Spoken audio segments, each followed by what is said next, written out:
compañeiras e compañeiros, o 1º de maio lembramos a loita de millóns de homes e mulleres que ao longo da historia defenderon a dignidade e os dereitos da clase obreira. Lembramos a loita que levou a morte a 5 traballadores anarquistas en Chicago en 1886 por reclamaren a xornada de 8 horas. Dende aqueles días ata hoxe, moitas foron as conquistas que temos arrancado a voracidade do capital e dos gobernos. Pero hoxe, estas conquistas están sendo atacadas e perigan os dereitos que tanta loita, tantas vidas teñen costado.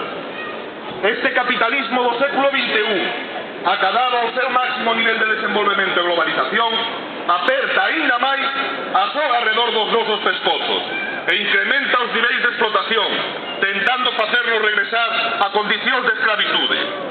A última reforma laboral deixa o salario, a xornada, a seguridade, a mobilidade, as tarefas a desenvolver ao libre arbitrio do patrón.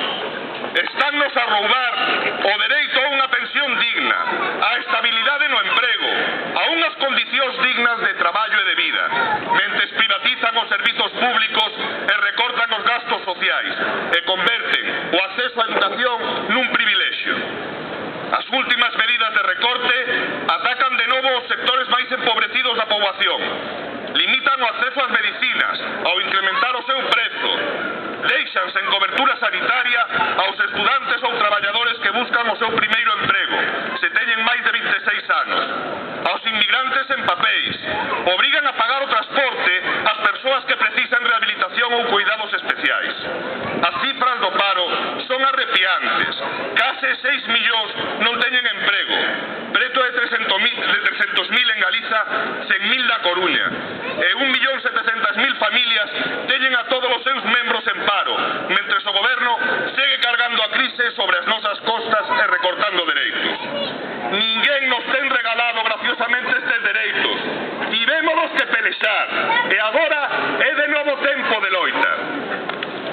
Por tal motivo, a CGT convocou e participou activamente en 3 folgas xerais en Galiza en pouco máis dun ano, porque entendemos que a movilización é o único camiño para recuperar o que nos teñen roubado, utilizando como excusa unha crise económica provocada polos ricos e os poderosos.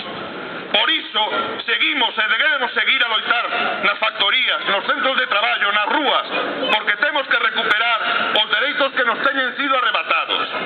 Temos que impedir que unha caterva de millonarios sen escrúpulos nos manipulen, nos humillen e nos exploten. Pero non vai ser sinxela esta loita. Son estes tempos duros e aínda serán máis.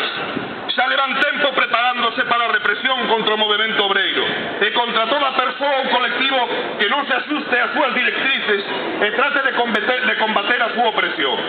Así, a compañeira Laura da CGT de Barcelona segue na cadea tras ser detida injustamente pola súa participación na folga xeral, igual que outros traballadores e traballadoras que teñen expresado claramente que non están dispostos a seguir aturando os seus abusos, a súa explotación.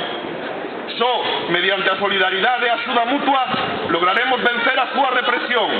Exiximos a posta en liberdade de todos os traballadores e traballadoras en prisión por defender a súa dignidade, a nosa dignidade. Nestes tempos é preciso que os traballadores e traballadoras nos agrupemos nas asociacións de traballadores que, como a CGT,